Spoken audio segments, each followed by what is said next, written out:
On today's episode of Gathering the Kings. I knew that I had something there, but I just had to tease out the part that was the value and get rid of the rest. And that's where we're at today. You are listening to Gathering the Kings with Chaz Wolfe, featuring fellow 7, 8, and even 9-figure business owners who have real battle scars from business and life, but have prevailed as the king that they are designed to be. We welcome high-performing entrepreneurs to the stage in order to reveal the real of the real on what it takes to build a successful business today. We dissect the good and bad decisions they've made along the way that give a true and accurate picture of the journey of success and how you too can get there. Through this dialogue, you will learn the value of growing your network and surrounding yourself with power players and kings like today's guest. Grab your pen and notebook because we're about to dive in. What's up, everybody? Chaz Wolfe, Gathering the Kings podcast. Today I've got Benjamin Brayfield on the King stage. My brother, how you doing? Hey, Chaz, I'm very well. Thank you for having me. How are you? Dude, I'm well. Just coming off of, I was doing some traveling last week. I got to come home for the weekend with my kiddos. And so I'm coming off of a very filled weekend. So happy to have you here. Benjamin, tell us what kind of business that you got, brother. Thank you. I'm happy to be here too. So I have a digital cannabis marketplace that's focused on wellness. Okay. So a lot of words there that are buzzwords, and you put them all in the same sentence. Help us understand what this marketplace does, is, who it's for, all that fun stuff. So we found that about 90% of cannabis consumers, we're in California, but this probably extrapolates to most cannabis consumers. 90% have questions. They don't know what the right product is for them. They know how they want to feel. They know the outcome they're looking for, but they need help finding the right product. And so what we do is we curate products based on different characteristics, usually in the wellness space, clean ingredients, properly sourced, ethical, sustainable, these kinds of things. And then we also followed up with a ton of education to help the consumer learn more about this plant, learn more about these emerging products, so they can make a more informed and empowered decision about what they're going to buy and put in their bodies. Wow. And they can buy the products right from you, or is that more of a, like, you're educating and then they can source it locally? So it's right from us. Okay. We have our own menu of products that are available all throughout California. And the idea is that through searching online for some questions, they'll find us, and through learning about the answers to their questions, we will recommend to them the right products that fit. Yeah, I liken it obviously to so many other industries where you're providing value, you're building authority and trust by actually helping people with some of the little things. I think it's maybe a dumb question or they don't understand or whatever it might be. We have these same questions with life. Yes, we do. We Google a bunch of crazy stuff as humans, you know what I mean? So I think that you're scooping up the things that, or at least the people that you can genuinely help. I want to know, before we jump into your story and how this whole thing started, I want to know at this level of success, like, why do you keep pushing? What's the bigger picture for you? Is there something bigger at hand? What motivates you? I don't know how many ways I can say it, but why are you still doing this? That's a great question. And particularly right now, if folks don't know, the cannabis industry is in the trough. It's down quite a bit for a lot of different reasons. And there's a lot of people throwing in the towel. So it'd be super easy to just say, you know what, we gave it our all. We tried hard. We're gonna try something else. I've had many opportunities, but what keeps me going is knowing what I have to give to the community, to people out there.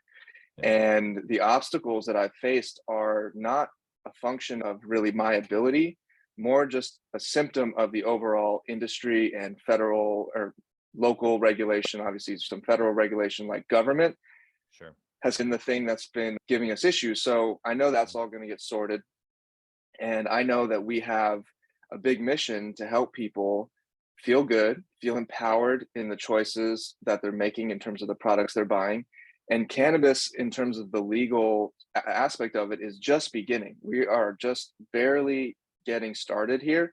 Yeah. So there is a lot more to do, a lot more people to reach. And I am just very passionate about helping people feel good and empowered. And that's what keeps me pushing. Yeah, I love that. Obviously, there's a couple different angles there of not only just helping people, right? Like, I think there's a lot of entrepreneurs that get to the place where, hey, like, it's part of my design where I want to help more than just myself, right?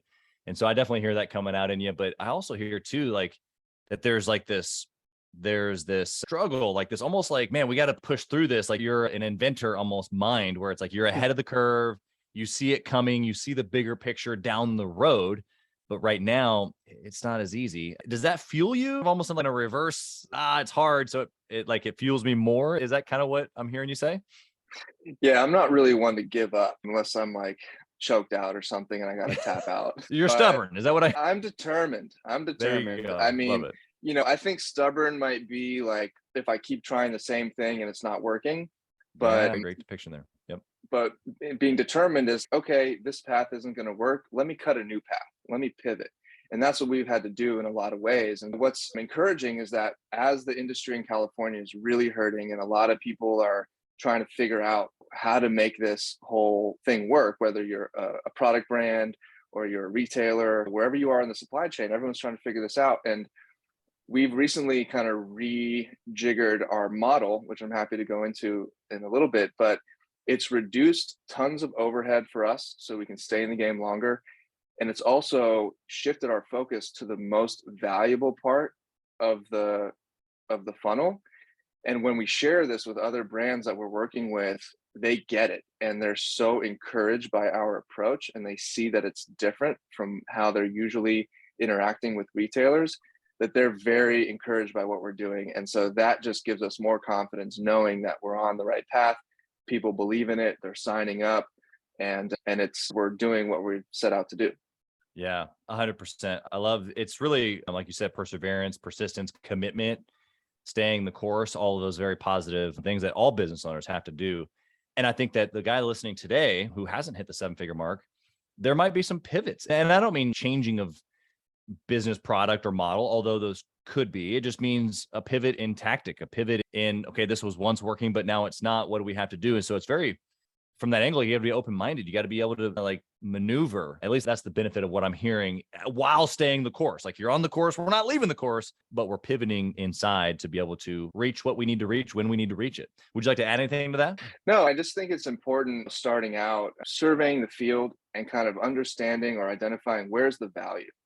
In the cannabis industry, there's a lot of people doing the same thing and trying to be independent about it. And when you look at it objectively, a lot of these positions, there's not a lot of value because there's going to be consolidation in terms of like cultivators, maybe. There's going to be consolidation among cultivators, consolidation among manufacturers or distributors. So where's the value?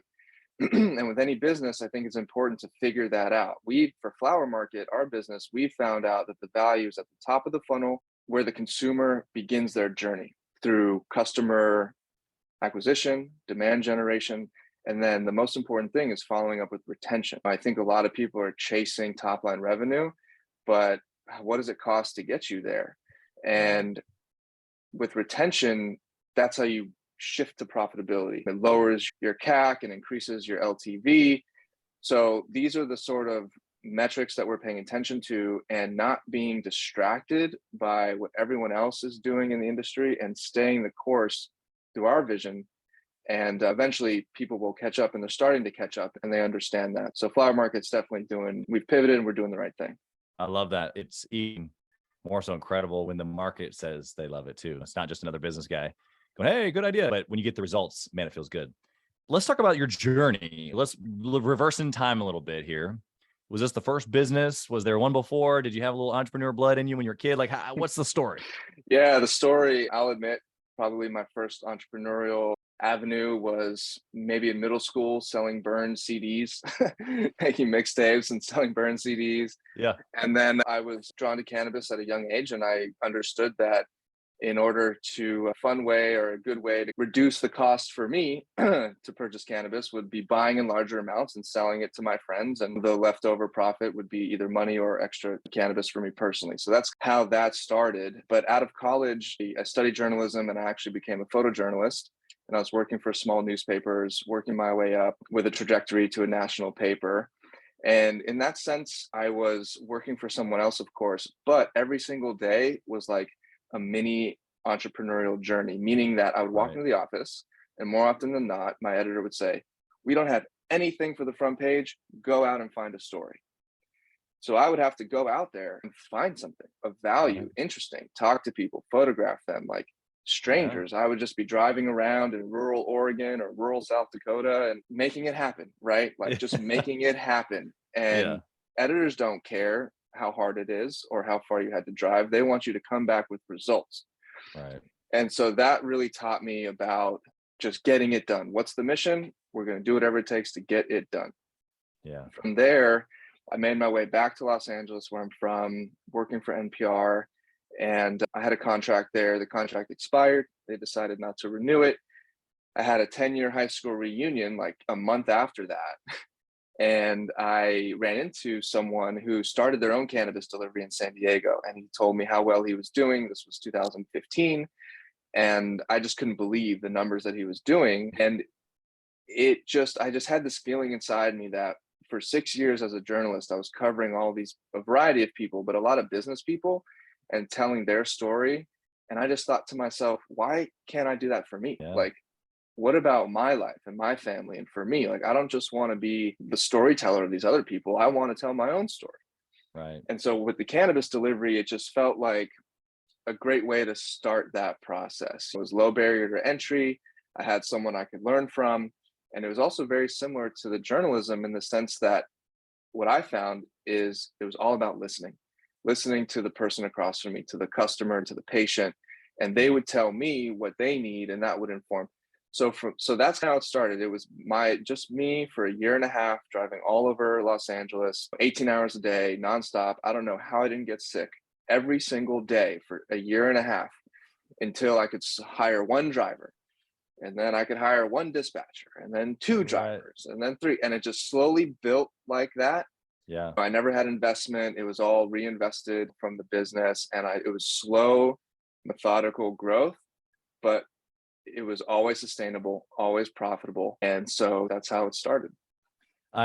Dude, congratulations, number one. But I think obviously I'm interviewing you here today. So as I'm hearing you talk about interviewing other entrepreneurs, and what a full circle that it must feel for you to have someone, not just anybody, but someone who's got I like to think of myself with a pretty nice track record, who's interviewing very successful entrepreneurs, reach out and say, hey, let's have you on the show. So the reality here, I think for you, is obviously you're not done at all. You're just getting started. But the reality is hope, man. Like the guy listening today is you just a few years ago going, man, why not me? Why can't I have it? Why can't not for me, my family? Yeah.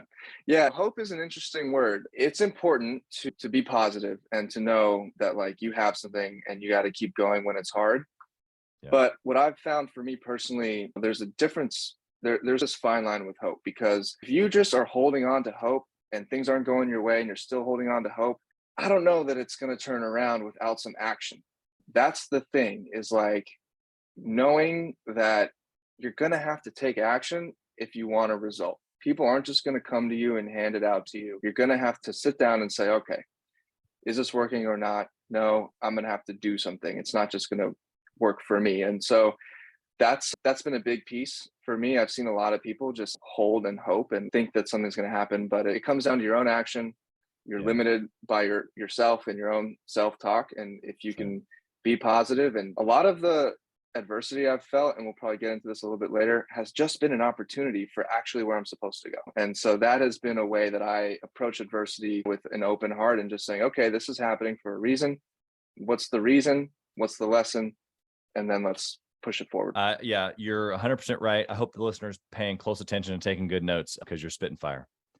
Let's go into good decision. Your first kind of transition here to, okay, that's how you got started. But in the first couple of years, you've already hinted at a couple of good decisions that you made, but I want you to give like a full-blown answer. Something that you can look back at. It was like, boom, I'm so glad I did this. What was that? Gosh, I think honestly, within the cannabis space, the best decision I did was recognize where my passion is and what I'm really good at, and focus on that. Within the industry, and also just because of the plant itself, it's very diverse. There's a lot you can do. There's a lot of people that went for vertical integration, growing, manufacturing, distributing, selling the product. And in the early days before legalization, I was doing that too. I had the delivery. I actually had a little cultivation. I was learning how to grow, which brought me really much closer to the plant. And I understood the biology of it and how it grows and quality standards and all these things that I now teach to other people. that was Right. valuable. It completely took me away from my core business, which was the delivery. And so it just killed me because I was up super late at night, had to wake up, had to do all this stuff. So the biggest decision I'd say was just like recognizing where I see the trend going, not necessarily where it is today, but where it's going to be tomorrow, and just focusing on that.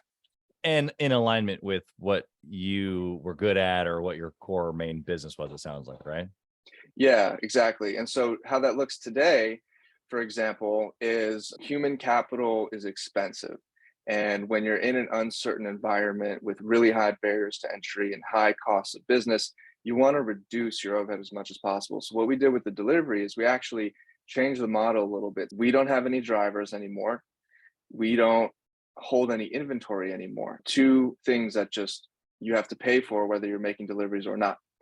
So we changed that, and now we've partnered with one of the largest deliveries in the state, and we're built our website on top of their infrastructure, so they can handle everything that happens after the sale on our website, and we can focus on what we're best at, which is Right. education, storytelling, Top of the demand funnel. generation, retention, top of the funnel, and for us, it's also the most fun because we're creative. We're writing stories, we're shooting videos, we're communicating with the consumer.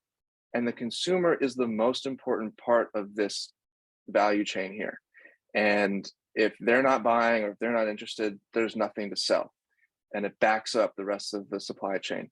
So we're just focusing on them. We're owning the relationship with the consumer. And as we grow, we get more consumer data, more insights that inform our digital products, and that is where we find the value. That's where we find the most fun for us, and we basically outsourced everything downstream. Yeah, I obviously just such a simple move, but so profound. It's obviously giving you life. You can tell as soon as you like started talking about that, your whole demeanor changed. You're just like, this is where we live, bro. This is like all the energy that we get to be in creative and storytelling, all of that. You can totally tell like you live there and you love it. I want to flip the coin. I want you to tell me about that move or that decision that you made where it didn't turn out so hot. Yes, I was going against what I just told you today. So basically, a quick little background: pre 2018, it was all medical, much easier to operate all this stuff. Legalization happened, and every city had the autonomy to allow or disallow cannabis in their city. So it became this mad dash to find the city that's welcoming to the cannabis industry. And I was based in LA, and LA was just a horrible mess with their licensing, and they did not get it done. So there's this period where I had to close my business from the beginning of 2018 to about April of 2019. And in between that time, I was trying to figure out, where can I land? I couldn't get a license on my own, even though I tried. So who can I partner with? And so the decision that I made that turned out to not be the best one was partnering with the wrong people. Yeah. Hitching my trailer to their car, Right. towing my boat to theirs. And basically what that did was I lost my autonomy. I had to rely on them. I had to ask them for things. Right. And what happened is they started to see my success, and they wanted that. They didn't want me to be successful on my own, and not even on my own. I offered them partnership in what I was doing, but they just couldn't see that I came into their operating environment in a different city and immediately was pretty successful, and they had been struggling and figuring this out. And so they tried to take me down, and also their own business practices were very sloppy, and the local government took them down, and I had to go down with them because I was attached to them. Chasing this thing and chasing this old model of like owning the drivers, owning the inventory, all this stuff led me to have to close more than once, actually, like 2 or 3 times. While I was bouncing around between these partners until I finally did get my own license. But even once I got my own license, the costs were so high with insurance and rents and all this stuff. I was only able to operate for a little over a year before I saw the writing on the wall, before all these other competitors came and were racing to the bottom on price. And I just had to sit back and say, you know what? This isn't working anymore. We have to figure out something new. And that's how we took a step back to take a couple steps forward. Thank you for the backdrop, because now I more understand, probably not the whole perspective yet, but I more understand how you corrected me on stubborn versus just persistent yet, because that, man, everything you just said, yeah, maybe mistakes in partnership. Yeah, maybe mistakes in moving things around or whatnot. But the fact that you've had to open, close, change, pivot, this isn't working, try something new. It's exactly the quote unquote overnight success that everybody sees, right? Like they saw you flip the switch and come on, but you've got this track record of going, I tried that.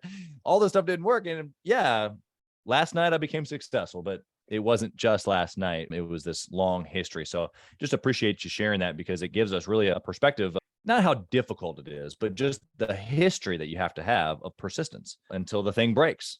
Or in your case, it works.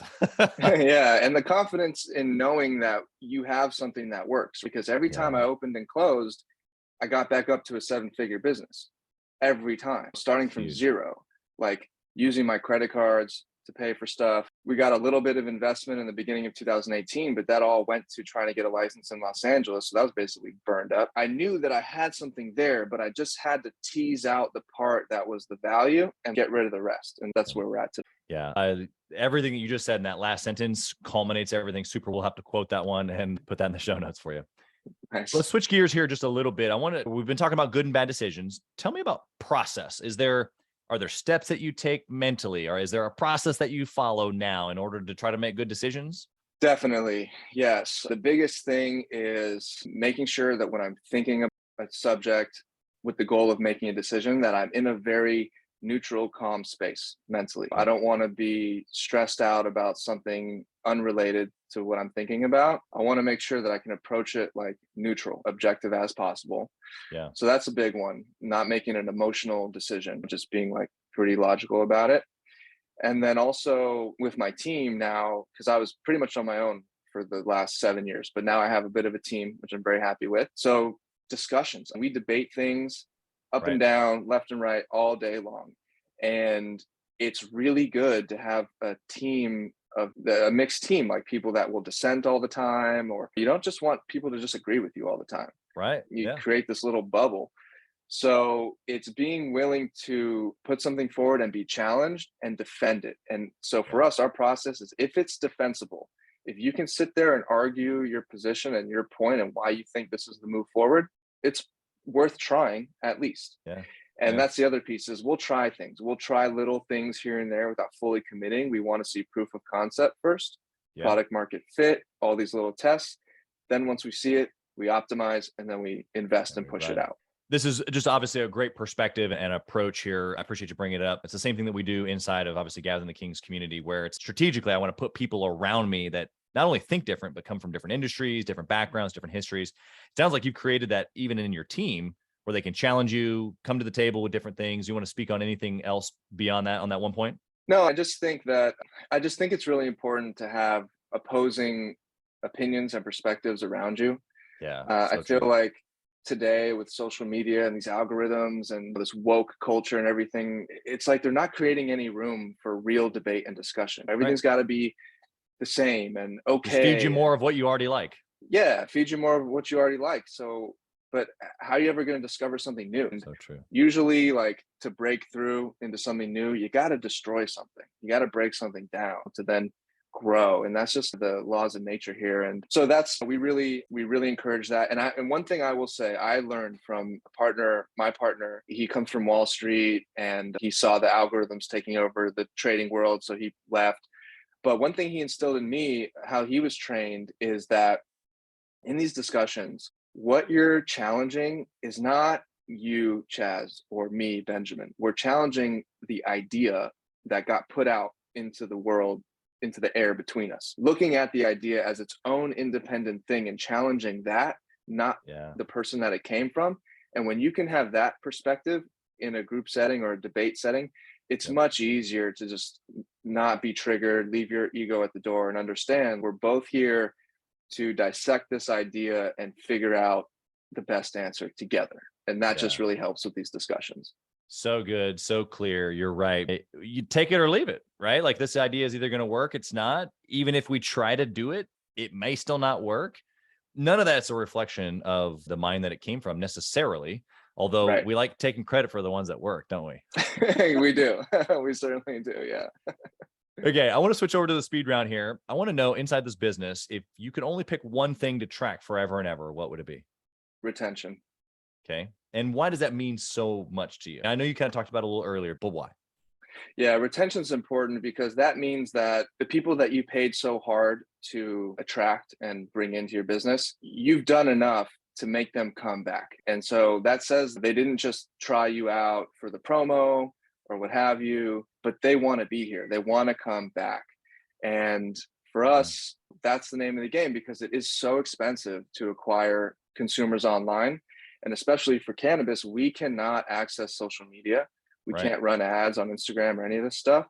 So we have to look at other avenues. And there's a lot of investment there. And we're very particular about how we invest that money. But we know that if we can retain the person, even if it costs maybe on the higher end, that's going to be a higher value customer for us. They're going to spend more, they're going to stay there longer, they're going to tell their friends, and you just get more out of that. And particularly in the cannabis industry, everyone is chasing the consumer so much, but no one knows how to retain them.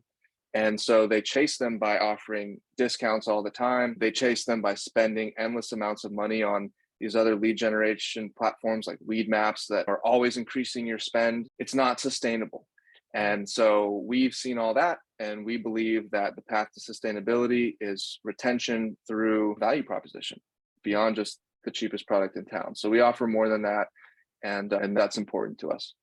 Yeah, I think that you just laid down a ton of value. So I think if anyone's paying close attention, we could probably do a whole show just on that. But they got some nuggets from you at least.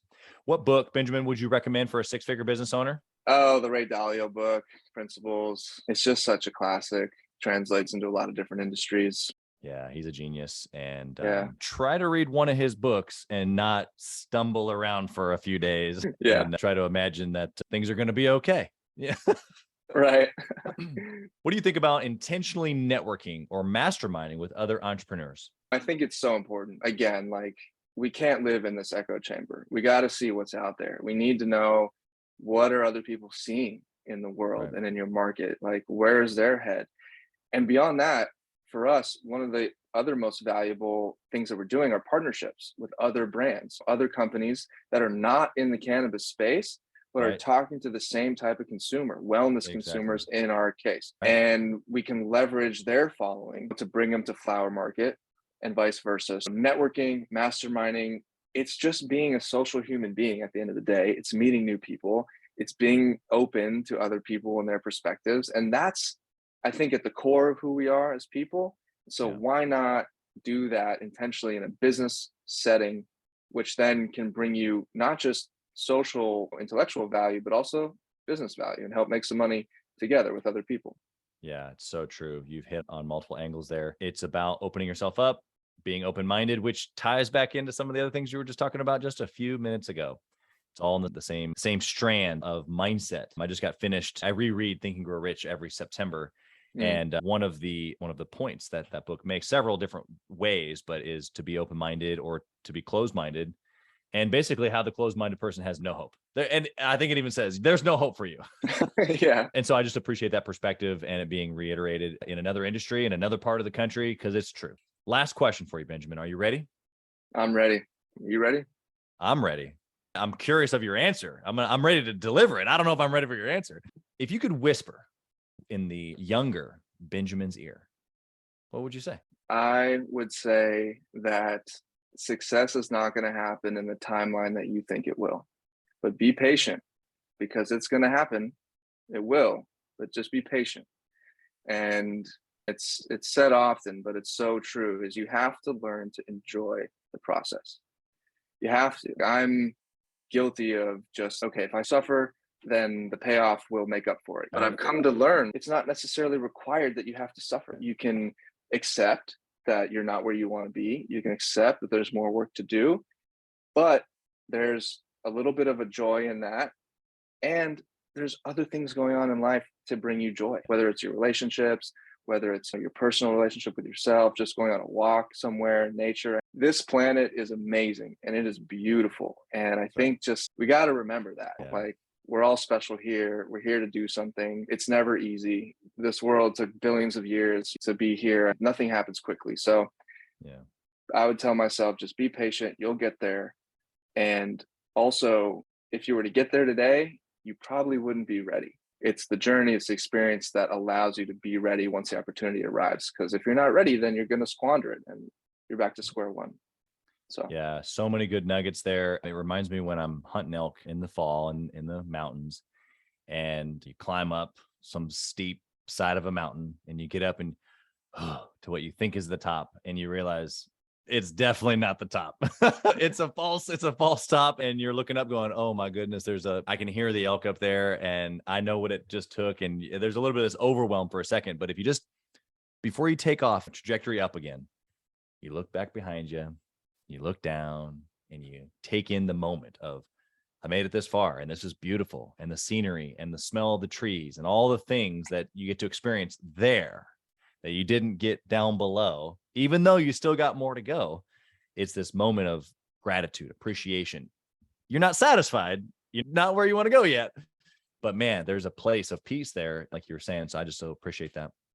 yeah. Would you like to add anything to that? No, I just think it's important, like with that analogy. I've never hunted elk before. I've eaten elk and it's delicious. Pretty good. When I was in Oregon, I ate a lot of elk. But yeah, in that analogy, it's like you made it up the mountain. And maybe even what your story made me think of is like, maybe even you get that far and you can't even find an elk.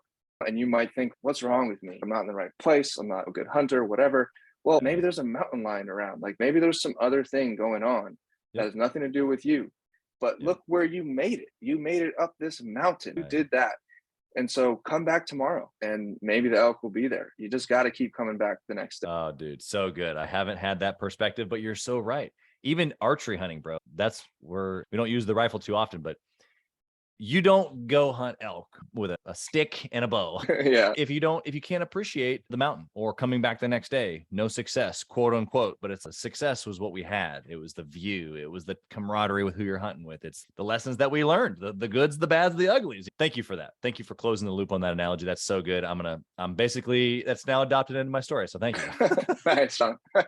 Benjamin, how can the listener connect with you, whether they want to learn more about your marketplace or whether they want to just connect with you as an entrepreneur? Where can they find you? Thanks. Yeah. So Flower Market is online, flowermarket.delivery. That's our little different URL. Yeah. And you can connect with us there. Hello at Flower Market Delivery is our email. We're on Instagram as well. And yeah, if you want to reach me, just email us at hello@flowermarket.delivery. You can attention Benjamin, myself, and I respond to every single email. And I'd be happy to talk to anyone, who's curious about my journey, who's curious about our business specifically. I'm super open to receive and give. Good stuff, man. I appreciate that. I know the listeners will as well. An open mind, right? You're an open mind to be able to grow and also pour out, which I think is a huge reason that both of us have been so successful, is that it's not just always about getting, but it's about willing to serve others. Appreciate you. Blessings on your business, the ups and downs, your team, everything. We so appreciate you being here. Thank you, Benjamin. Thank you, Chaz. It was a pleasure. Thank you for the invite.